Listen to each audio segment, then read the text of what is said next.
ever like deep dives into the mailman. We just know we have a mailman. Like growing up, I never thought, mailman, I wonder what's his story. It was just like, yeah. Hey, it's 2 o'clock, the mail's here.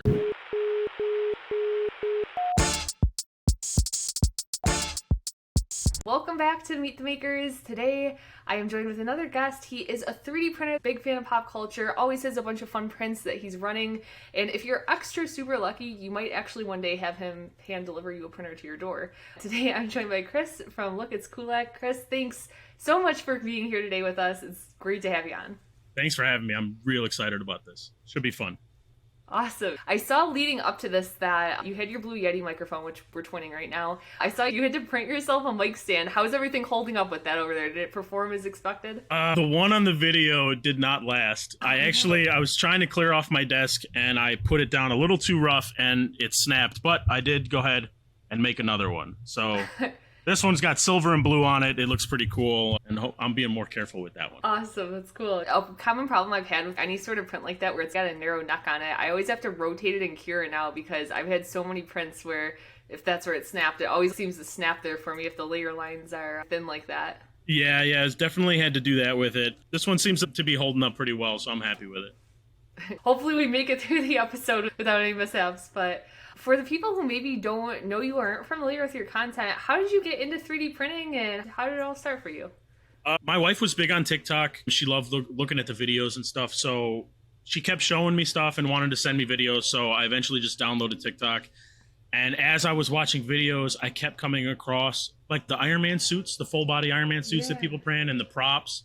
So that I really got into like that. And then by liking those videos, it got me into 3D printers.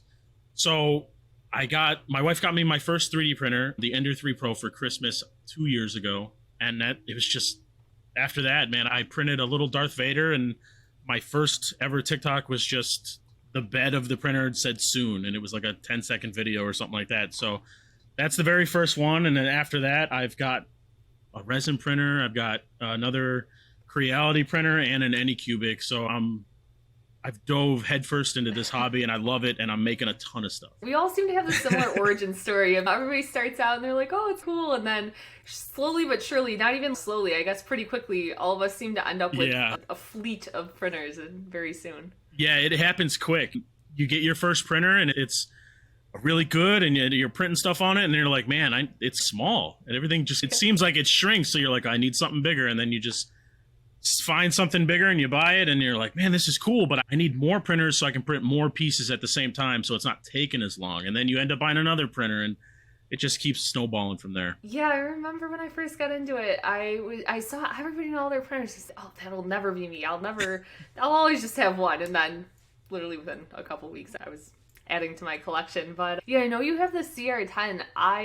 That's one that's like on my wish. I want to get like a bigger printer. Has that kind of expanded out the horizons of what you've been able to print, what you've been able to make for you? It's great. It's amazing having a printer of that size, because the Ender 3 is really my go-to printer. It's something I can just hit the button and it prints almost every time. Just great.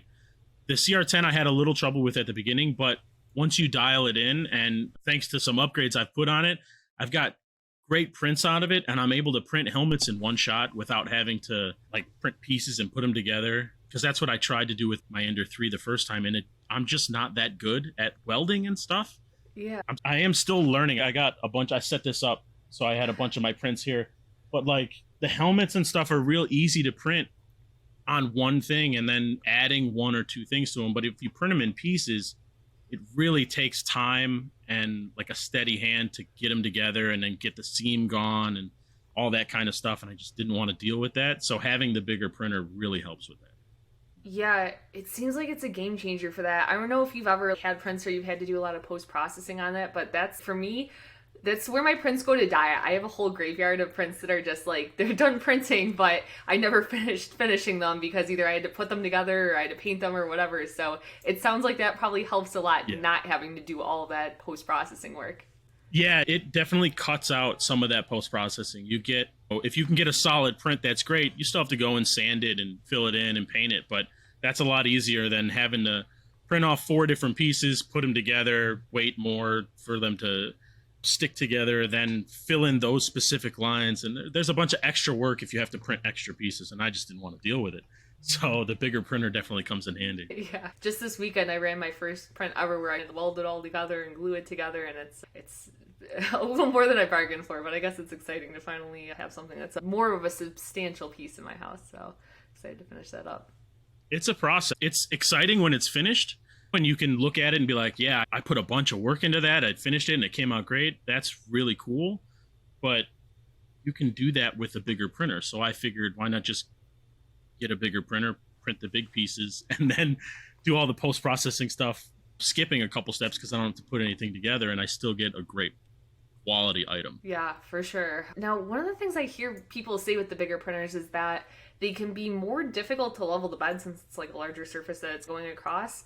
I've never seen anybody but you talk about it, actually. It's the EZABL. Can you did I say that right? And can you tell people a little bit more about that? That's what it is. It saved my CR10. I was ready to just get rid of it in the beginning because they are hard to level. There's so much space on the bottom there, and it does, like, it's hard to do with the piece of paper method.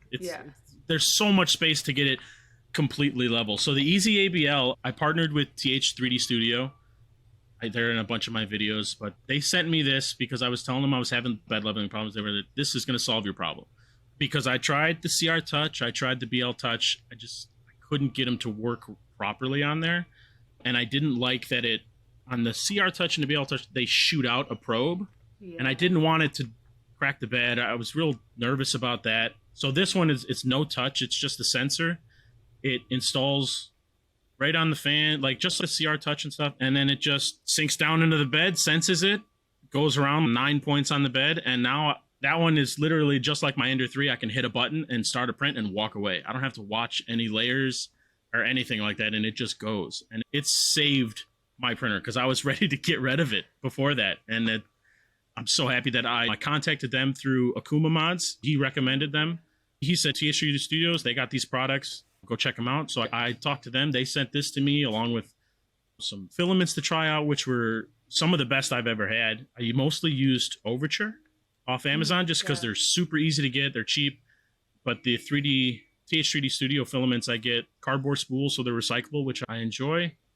And then the print quality. I leave them on my printers. I live in Seattle, so it's wet out here. But I leave them on my printers, and I never have any issues with any kind of degrading or anything with them. They're real good.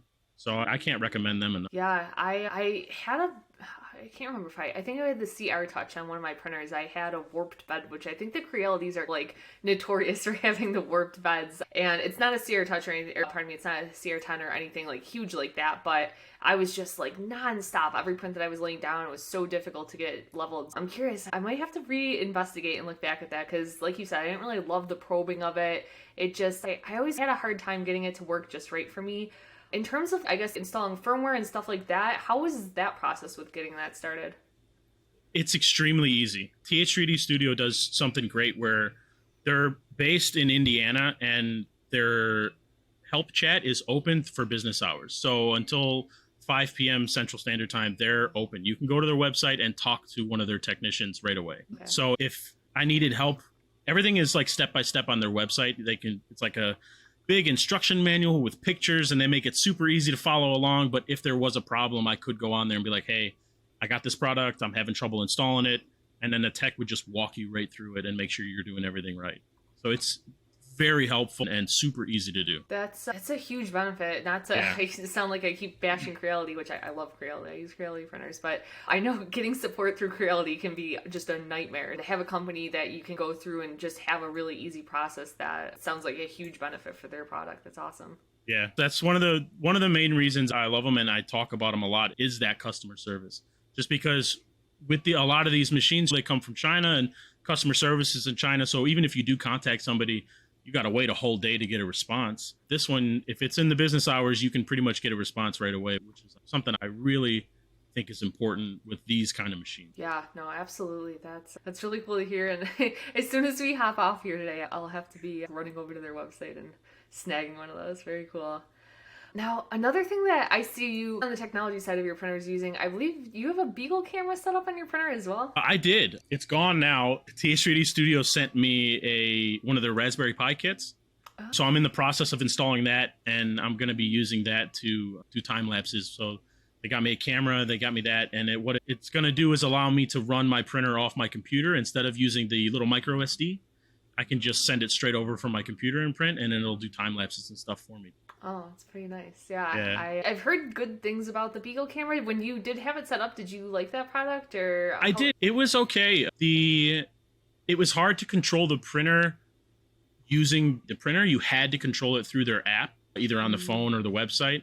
Okay. And the camera, to be able to focus it was hard to do. You had to take the whole thing apart and then focus the little lens and then put it all back together. So there were some issues with it, but overall it was fairly easy to use, and it worked for making the time lapses real easy. Interesting. Yeah, I hear a lot of people who they really love it, and unfortunately I don't do many time lapses because if I do, I'm pulling out my phone and letting my phone sit there for multiple hours, which is somebody who's addicted to my phone is very difficult. But yeah, I have to get some kind of better setup for that. It was difficult because before I got the Beagle, I have extra phones lying around. So I was trying to set up some wires and a camera timer with the phone. And I've seen these people do like where the Z-axis will go all the way across and hit a timer to take the picture. And I was trying to do that, and I didn't have it in me to actually figure it out or anything like that. So that's why I invested in the Beagle camera, and it worked fairly well for when I was using it. With any kind of product you get, there's always something a little off or something that you got to deal with. But if I had it set up on my printer now, I'd still be using it. It's just I cleaned everything off and took it off, and then just haven't reinstalled it. And now that TH Studio sent me the EasyPi kit, I don't see another reason to use it. Yeah, that makes sense. Now, in your videos, one of the things that I've noticed is compared to a lot of people that I see, you seem to use a lot of really fun and really unique rainbow filaments, glow-in-the-dark filaments, things like that. Do you have any, in your ventures of trying all these different things, any filament that stands out as like your all-time favorite? And are there any filaments that you see that you haven't tried yet that you've really been interested in trying? Okay. First off, Mailman is one of the greatest filaments I've used visually. Like, they have some really standout colors, and I love the gradients they have. My favorite filament of all time is theirs. It's a black to green transition. It's really cool looking. So I enjoy a Mailman. I just started using Elegoo, just a standard black filament, because I'm printing some prop pieces and some cosplay pieces, and it's $14 a roll or something like that. So it's fairly cheap when I can just get 1 kilogram of it. But my standard one, like I said, is Overture. Just because it's cheap and it's on Amazon, I can get it in a day if I need to. But yeah, the standout one would be the Mailman filaments. Their colors are crazy cool, like with all the different transitions and the glow in the darks that they have.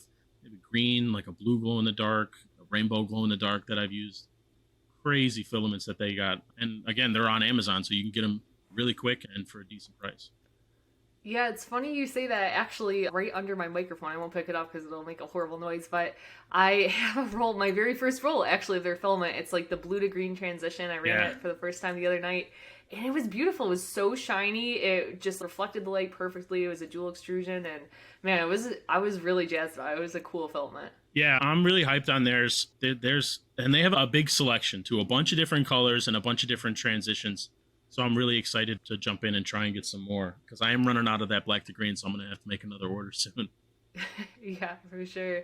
Now, one of the things I actually like, I always wonder what to do myself. I have so many rolls at this point that are getting down to maybe like 100 grams of filament. I think you made a video about this at some point, but you seem to be really good at working your way through an entire roll. I guess, like, what's your process when you were getting down to the bottom of a roll? What do you look for, something that's smaller to print with it, or how do you usually work through that? Yeah, I helped myself. Got a direct drive kit for my Ender 3, so that helps out because it doesn't have to travel through a Bowden tube, so it gets to use just a little bit more of that filament. But I got 2 kids. They're 5 and 9, so they like stuff. So I can just and print a little fidget something for them and use that. Or I've gotten really good at switching out filaments. So if I find one that's coming to the end, either a quick swap or a pause and a switch works for me. But yeah, I have my rolls that are really just one loop around. So they're sitting down there. I got to find something to do with them. But yeah, most of the time I can usually get rid of a roll pretty good just because of my kids. Interesting. Yeah, I say this every episode, but I've become such like a hoarder with 3D printer, but particularly on my rolls of filament. Like you said, I'll have that one where it like goes around one time on the roll. I'm like, oh, I think I could probably get another print out of this. I hate to just tear it off of there. Yeah. There's always something you can print. And then my filaments got real bad. I had stacks of them all over the place. And there are empty rolls on there that I didn't even know were there just because I have them stacked so high, and I had to go and I got a peg board with some pegs so I can hang them now, and now they're all neatly placed and cleared some space. But yeah, I do definitely know the 1 or 2 rings around a spool. I have that too. Yeah, for sure. It never seems to end with the spools of filament just stacking around my office, but I know I see it in a lot of your videos that you're printing stuff for your kids. Now they're still pretty young, but do they have any interest in learning printing themselves, or are they more so just like excited to get things off the bed? No, they're both of them. They see me do it and they're like, all right, I want to do that. That's something I want to do. So my son is 9. I actually got an Anycubic Cobra from It's Boy in Space, Ben. Oh. He was kind enough to gift that to me for my son because there was a debacle at Protopasta one day where I lost out on a printer. So he gifted me that one for my son. And I use it a lot, but it's his. And if he wants to print something, he'll look through the files and I'll make him take out the card, swap out the filament, re-upload it, and push print on it. So he prints some stuff on it. My daughter's a little younger. She just turned 5, so she just pretty much sits on my lap and just watches and picks stuff out to print and then destroys it if she can. Yeah, that's a lot of fun, though. I can't imagine as a kid having just a machine in my parents' house that would have let endless toys just be made. That sounds like kind of best case scenario. Yeah, exactly. And that's how they tend to use it. They'll see me sitting at my desk and just, oh, Dad, can you print me this? Oh, Dad, can you print me this? Or they'll see me scrolling on Everse or Colts or something like that, and they'll be like, oh, print that. Oh, print that. So they tend to use it as just a machine that's going to make them a toy whenever they want. It's fun until it's annoying. Yeah, I believe it. I believe it. I don't have kids myself, but I could definitely see that. One of the things that I think about a lot with a lot of the people on Print Talk, I hear this thrown around a lot that like millennials are like they're obsessed with nostalgia. And I see you print like a lot of different, like I guess what you could consider nostalgic things from different shows or different stuff like that.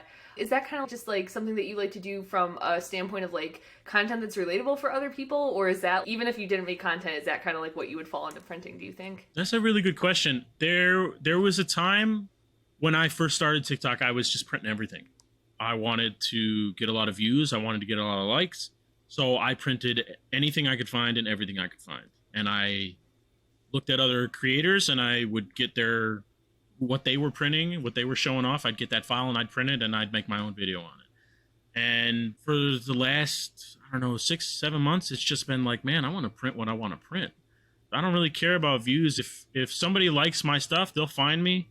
They'll see it, they'll like it, they'll follow along to see what I'm printing. If they don't, there's somebody out there that they'll like. So there's some nostalgia things where it's, oh man, I remember having that as a kid, or that was my favorite TV show, or that's my favorite game to play, so I'm going to print it. But then there's stuff where it's, man, that's just a cool thing. I want it. Like I have these machines where you can pretty much make whatever you want. And it's just, yeah, I'm going to make it. Like the nozzle lamp back here, that's just awesome. Once I have my own office, that's going to be my lamp in my office. It's so cool, and it's not nostalgic or anything. It's just this cool part of the hobby that I was able to make that, and it looks really cool and it lights up, and it's just something I'm proud that I made. But yeah, a lot of it in the beginning was I need to print something that's going to get me views, that's going to get me noticed. After a while, though, it just gets down to the point where, man, I'm wasting a lot of filament. I'm wasting a lot of time. I can't rely on TikTok to show my videos. Like,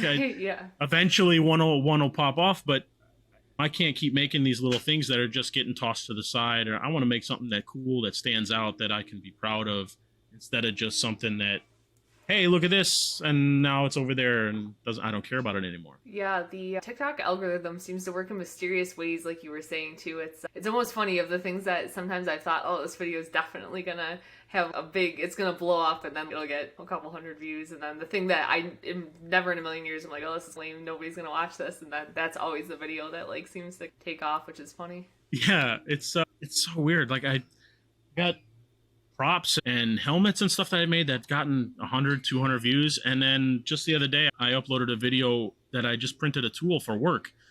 7,000 views. I have no idea how. It's just a little shelf. There's nothing special about it. It's not fancy. It's just a little shelf to help me with work. And that video got a ton of views. I have no idea how.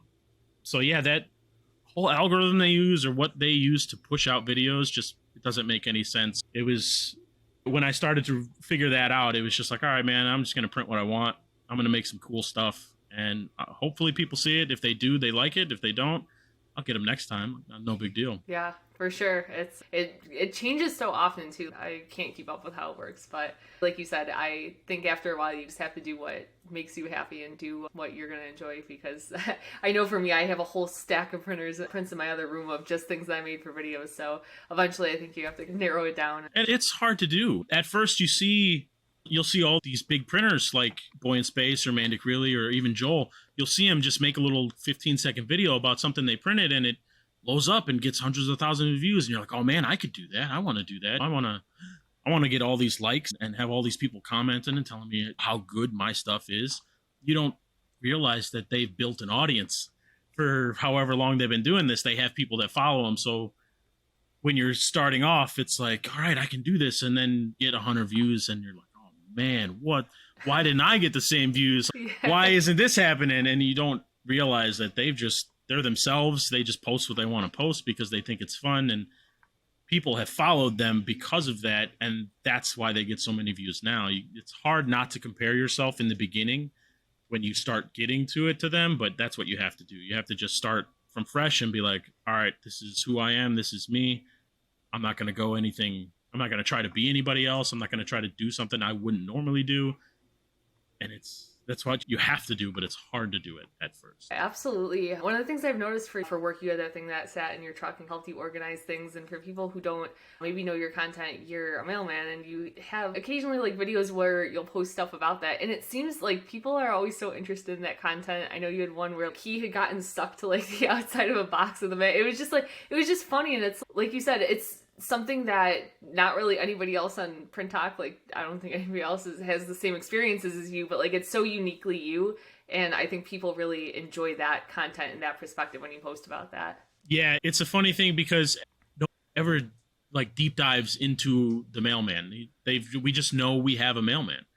Like growing up, I never thought, mailman, I wonder what's his story. It was just like, yeah, hey, it's 2:00, the mail's here, and that guy's walking away from the house again. So when people get to see even just the inside of the truck, everybody sees the outside of the truck. It's that white box with the bird on the side. But even the inside of the truck, you can see how bare it is. I think that's interesting because not a lot of people see it.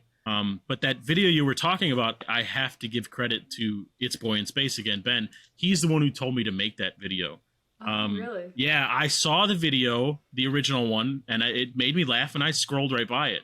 And then I was talking to him, and he was like, man, you should have did a video where you were eating lunch or something, and you just spit it out. And when he showed the key, and I was like, you know what, that's a good idea. I'll do it. And then, yeah, that got 100,000 views or something like that. But I try not to stitch videos because I don't want to get views off of a stitch. Off of somebody else's content. That's not something I'm trying to look for. I'm not trying to get somebody else's views off of, I'm not trying to get views off somebody else's content. That's what I'm trying to say. Yeah. So you don't see me stitch a lot of videos, but when he told me that's the one I had to do, especially being a mailman. It was really funny when he said it, and I'm glad it turned out well. Yeah, I love that one, and like I said, I love all that content, and it's one of those things like as you were saying, most people don't think a lot about maybe the day-to-day life of a mailman, but there's so many weird little like industries like that where people pull back the curtain, and I think that's what I love about TikTok so much is those obscure things that you wouldn't think you're interested about. I have people that I get videos for of they trim hedges, or they are doing plumbing, or do like installing insulation, like nothing that you would ever think to go seek out, but you see it, and maybe it's not exciting to them, and maybe for them it's just their everyday life, but like to me, I see it and I'm like, oh, that's so interesting. So cool. Yeah, I get those same videos about the trimming hedges and stuff. I would scrolling on TikTok, I get the guy who cuts the lawns for free and cleans everything up. Yeah. Or you'll scroll through and you'll see like somebody just spraying foam. and expanding.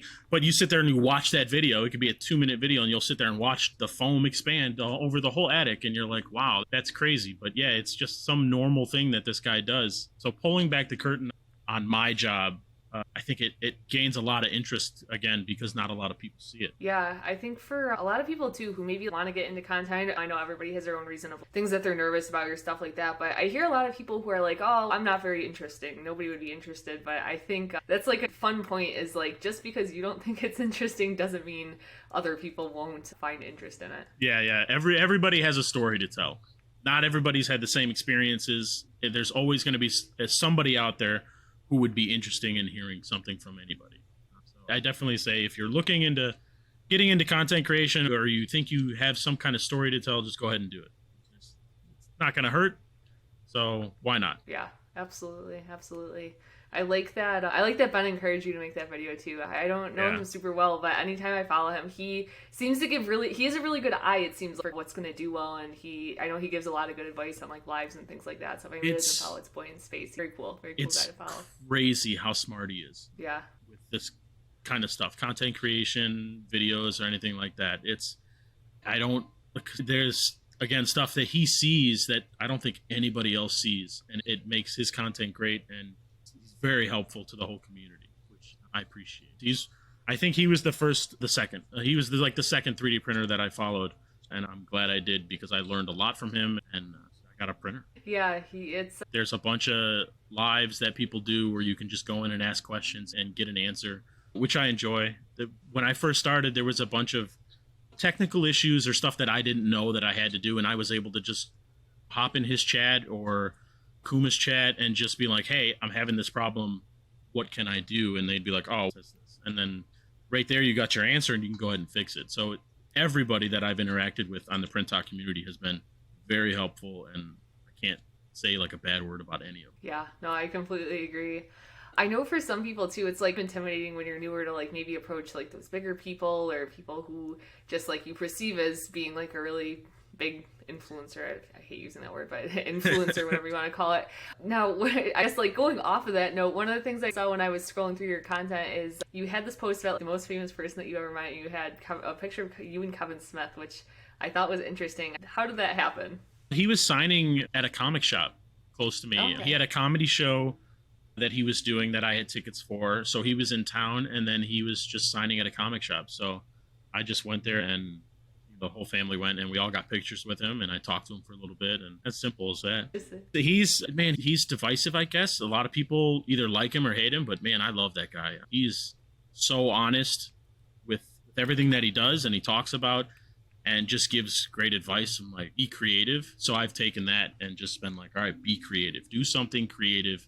And it's really helped with TikTok and 3D printing and anything that I've done. So that's probably the only time I'll ever talk to the guy, but man, I have a big thanks to him. Yeah, I'm not super familiar with him, if I'm being honest, but this was like years ago, I had stumbled upon, he was on Joe Rogan Experience, and I listened to that interview, and it actually, so this sounds goofy, but I have this playlist on my YouTube. It's like a private hidden playlist, and it's all these videos that I've collected over the years, or if I'm just like, I'm feeling down on myself, or if I'm having a bad day, or just anything like that. It's like this collection of these magical videos that are just, I don't know, they really stand out, and it's just like such good messages. And actually there was like multiple moments from that interview that I have saved on that playlist, and he just like, man, he really, I don't know if storyteller is the right word for him, but just great advice that he gives, and a great way of explaining his experiences in life. Yeah, he's one of the reasons that I listen to so many podcasts is because of him, and it's something about the way he tells a story and how positive he is. That's what I want to be. So I just try to be positive with anything I'm doing, and I always try to be creative. So in a lot of my videos, you'll hopefully see that. Hopefully I'm being positive.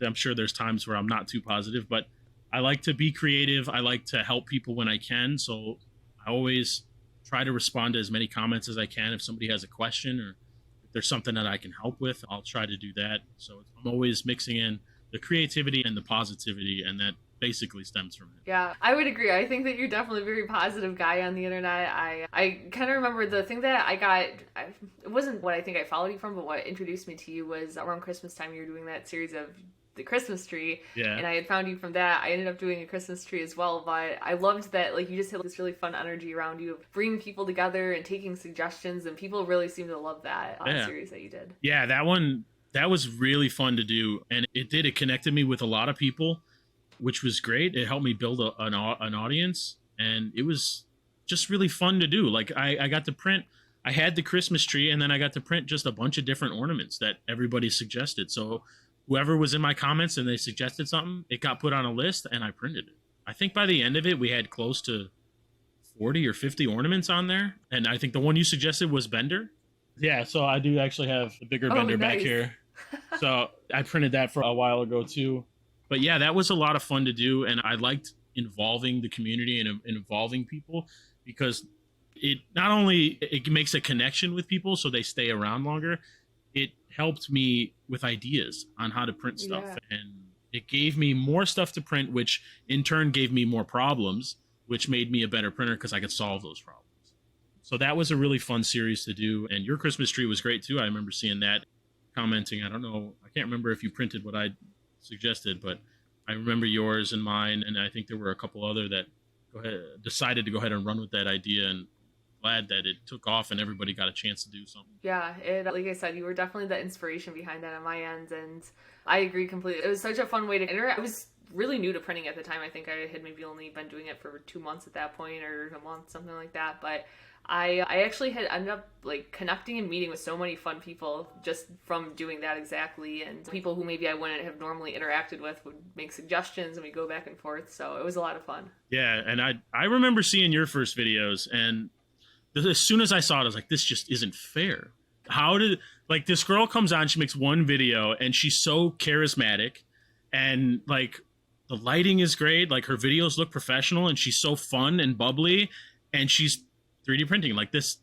I can't compete with that. And that's when you're first starting out, that's what it is. You start to get to that point where you're like, I'm competing with these other people, and it shouldn't be like that, but it is. And I remember watching your videos being like, there's no way, like, this girl's going to take all the views. Like, she's going to get, everybody's going to follow her. She's going to blow up. And I know that's what's going to happen. And it did. Like, you went, I think the video that really took off for you was the filament in the nose, right? Oh, yeah, that was a fun one too. But I remember I was sitting at like 2,000 followers or something like that. And then you popped up and I'm watching. I'm like, oh man, she's going to get up there quick. And then all of a sudden you had 1,000 and I had 2,500, and then you had 2,000 and I had 3,000. And now all of a sudden you're like at 14,000 and I'm sitting here at 4,500. So it was very fun to watch you grow as a content creator and then build that following. And your videos, again, they look so professionally done.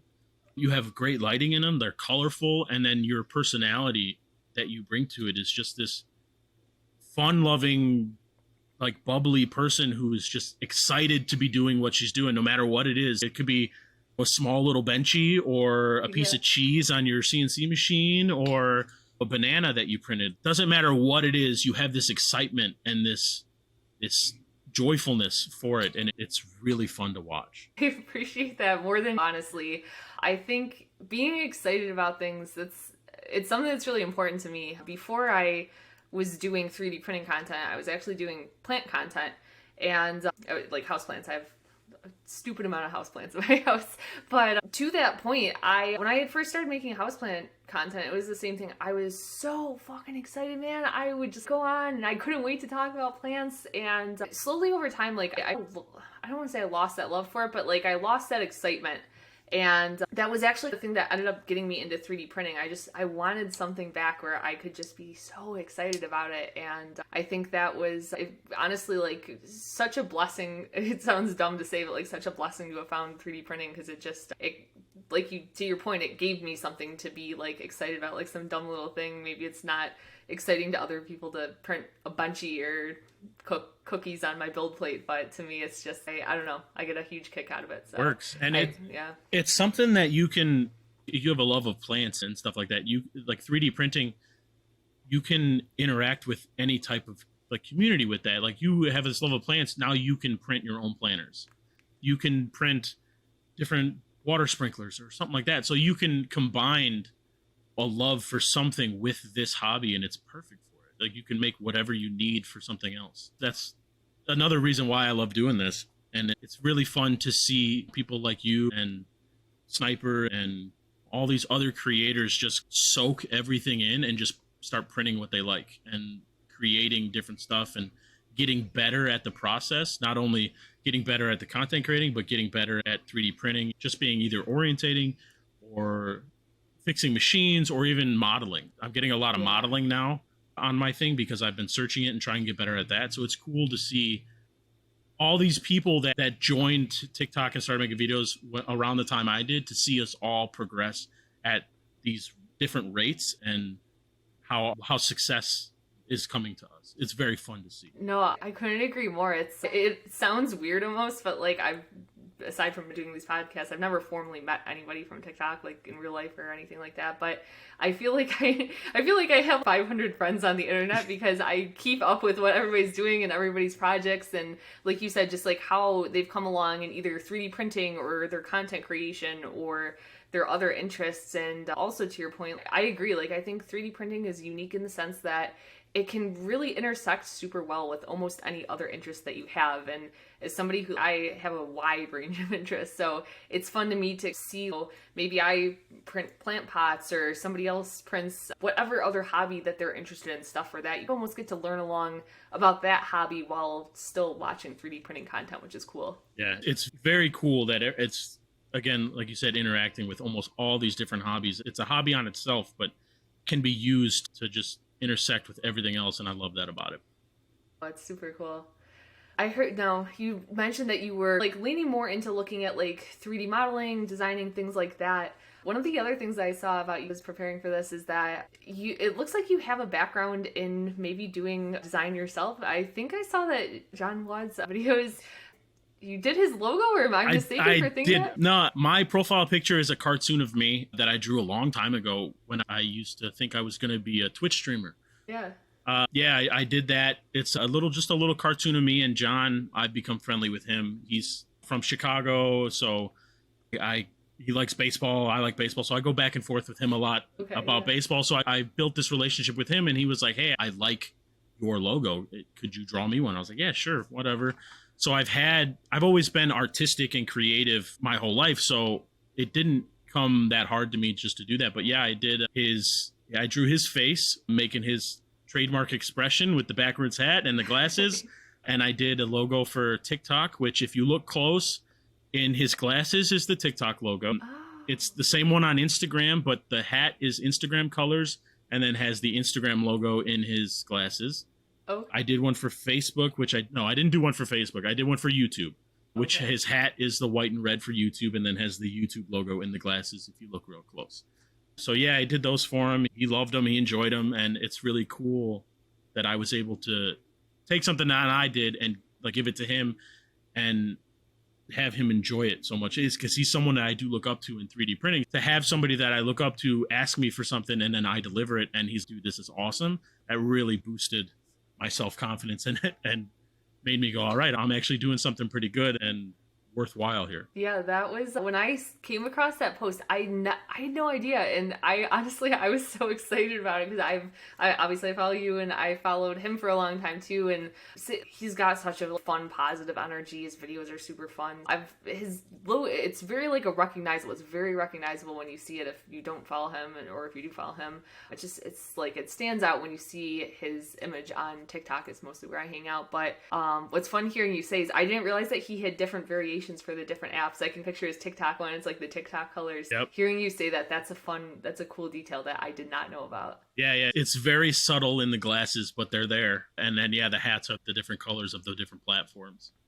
When we get off here, I'm gonna have to go creep on the other ones now because I'm a huge fan of Easter eggs or little hidden details like that. I think that stuff's so cool. Yeah, me too. I love something that's just in the background or something that is just a mention in passing, and if you can pick up on it, it's pretty cool. I like slipping little things in. Yeah, for sure. Now, earlier in our conversation, one of the things that you mentioned was your 3D nozzle light in the background, and I've been eyeing it up the entire time that we've been here because I remember seeing the video for that one too, and as soon as I saw it, I was like, man, that's fucking cool. I don't do a lot of stuff with like lights or LEDs. I've done like when I had the little twist-ons, but I've never done anything major. You seem to do like a fair amount of stuff with LEDs. How's like your experience been with that? They're fairly easy to use. It's literally just strip lights I got at Walmart. So the box of strip lights come with a remote, 2 things of the strip. So they're peel and stick like a regular sticker. You just peel off the backing and stick them on and hit power on the remote and they turn on. That one, I had this phase where I got really into printing nozzles. Yeah. I don't know why. It was any kind of nozzle model. I was like, all right, man, I got to print that. I have to print that. So I've printed that. I printed a can cup from Mandic Really, the nozzle right there. Oh, there it is. Holds a can. My pen holder, which is a hot end. I don't think I've seen this one before. That one's cool. It's a pen in there? The pen goes in the cup here on the top. Okay. So yeah, it's a hot end, and then it's got a little bit of filament here, and then it's just a pen holder. So that one's pretty cool. And then I just recently, Play Conveyor released this fidget. So you got a little filament here, and then it just bounces up and down in a nozzle, which is really cool. So I don't know why, something about the nozzle like prints, they tickle my fancy. And I like printing them, and I think they're really cool. The light, it just, all those lights, and there's just strip lights. Real easy to get, real simple, and real easy to install. That's why I like them. I think I did that, and I did the UFO lamp way back when with the strip lights. The UFO lamp didn't work out too well. They didn't stick that well, but this one, it's got to be over a year that I printed that. They're still in there. It works. I can turn it on and flash through all the colors. It's pretty cool. Yeah, I think adding LEDs to a 3D printer, really like adding anything, like if you paint them or if you just add another element, I think it really makes them pop and makes them feel special and just takes them out of feeling like, not that it's just a 3D print, but like it just makes them feel like a really cool piece to have in your house. Yeah, it gives them a little more life. You get like a 3D print, it's just a piece of plastic, and you can turn it into something cool, and it could look shiny and be this cool design, but when you add a little more to it, whether it be paint or light or something else, it gives it a little extra life in it, and like you said, it makes it pop a little more. Yeah, absolutely.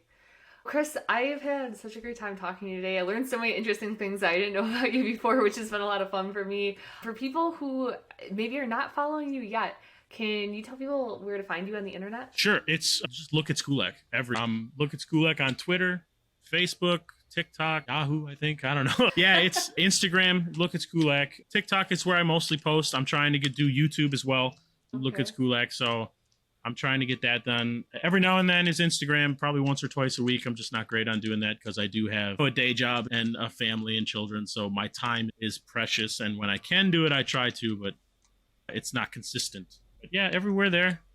LookItsKulak. Just Google me. I'm on there. They'll find you on Yahoo Answers. That's where I'm going to go. Yeah. Go find you after this. Yeah.